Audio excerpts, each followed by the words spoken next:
Welcome back to Aldi's Friends. I'm Josh. I'm Joyce. And today we are drinking and eating day number 8 of the Aldi Advent calendars.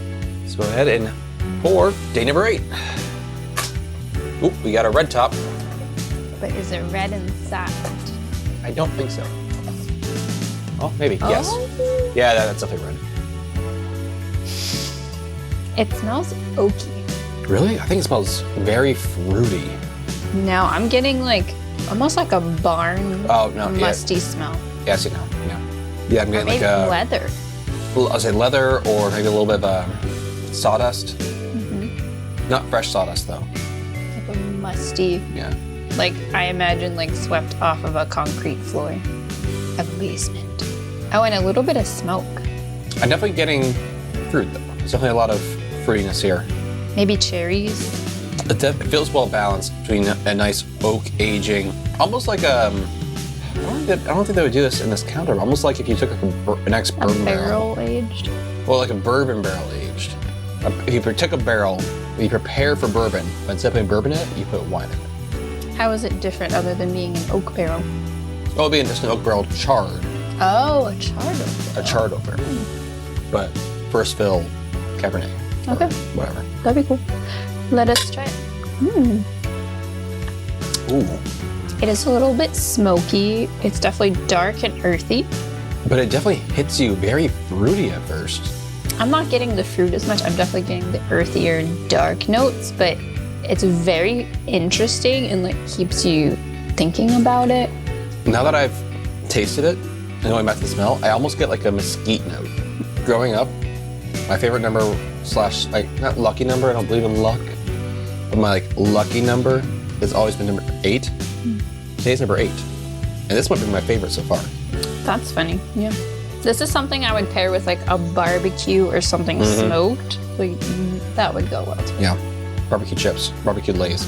Okay. I think this would actually pair really well The with barbecue baked Lay's or the regular Lay's? Yeah, either.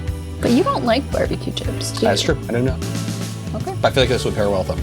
Or you can even get like some like smoked chips sometimes, like kettle chips are like smoked or somehow. Smoked salt or something. Yeah. I'm excited to know about this one because this is one I could see us like picking up to treat ourselves.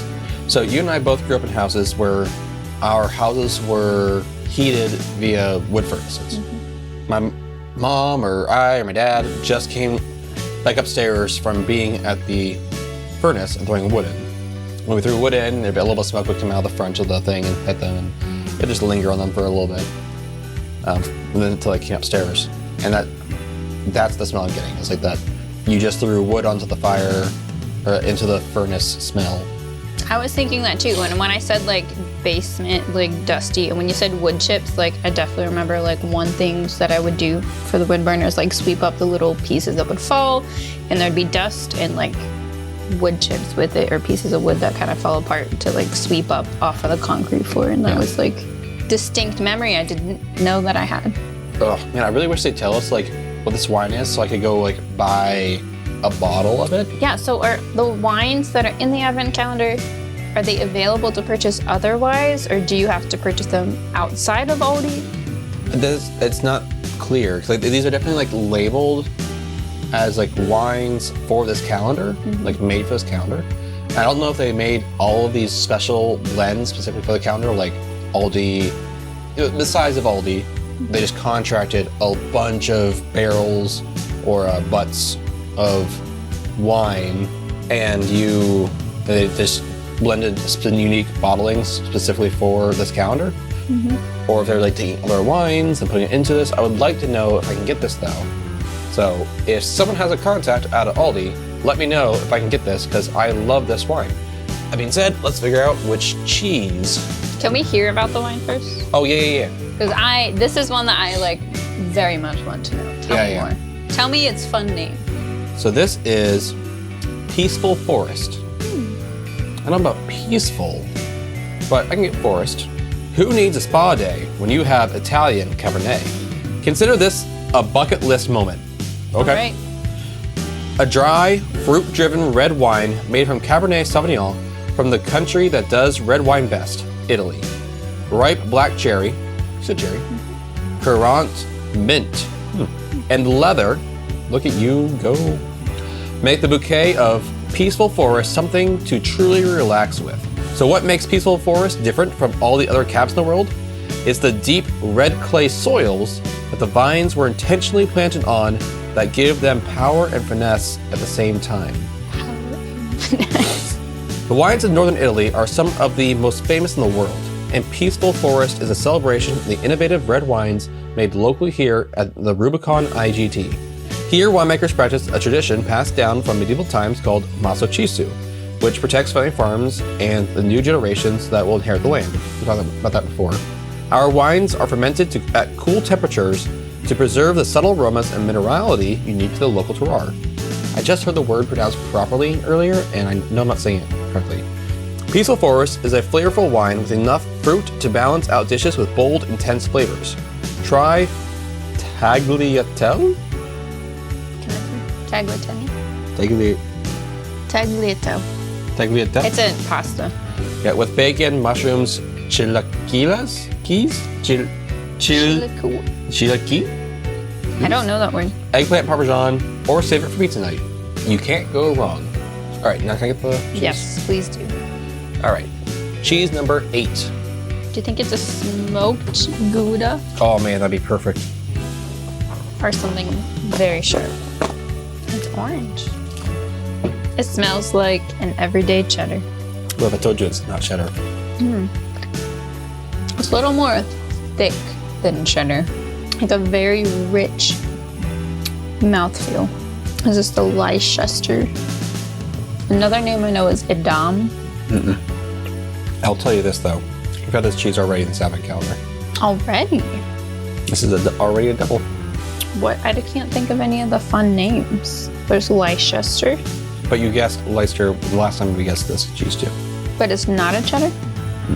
Well, unless this type of cheese is a type of cheddar. But It's very good. It's very rich, kind of heavy, a little sharp. fatty, Yeah. with some sharpness. I'm stumped. I can't remember. Double Gloucester. Gloucester. I know it was one of those like more fancy names of cheeses that we don't have in our daily vocabulary. I'd say the sharpness does pair well with the earthiness of this wine. This one was really fun. Like I wasn't expecting the earthy, I'll say darker notes, but with a dry wine, it gives it more oomph than just dryness, which I Yeah. really appreciate. The dryness isn't just there for dryness sake. It's actually got like some. It has a lot of character, I would say. Beautiful. I want to know this wine is. I want to ask, is the Rubicon IGT, is that where it's from? Yes. Rubicon is an area, and IGT means geographical indication type. So like the Rubicon or whatever is like a protected, like established area for the wine. Okay. Kind of like the Thracian lowlands is a protected geographical indication. Okay. I'm not sure exactly what it means, but basically it seems like in the wine world, where the grapes are made from has a very significant like indication for the wine. So where the grapes are from is really important, which makes sense. And they take terroir, whatever the word is, way more seriously than like other categories do. And I feel like there's other examples too, like cognac, which is not wine, it's brandy, but cognac can only be made in Cognac, France, but it's basically just brandy. So like the grapes to the wine is kind of like where the whiskey is aged. Like the grapes are the most important part. Whereas for whiskey, the environment has a lot to do with where it ages, yeah. Although even in whiskey, there are some distilleries that do put an emphasis on terroir, but it's just not historically relevant. A lot of Kentucky distillers will use limestone water from Kentucky in order to like either ferment their whiskey or their mash or to proof down their whiskey. I think I remember that from the Scotch distilleries as well. Yeah, some of the From Scotch distillers. that river right there. Yeah, That's where we get our water from. So Blair Athol does that, yeah. Because natural water will have more character and probably more economical as well. But a lot of distilleries won't necessarily be that specific when it comes to their grains.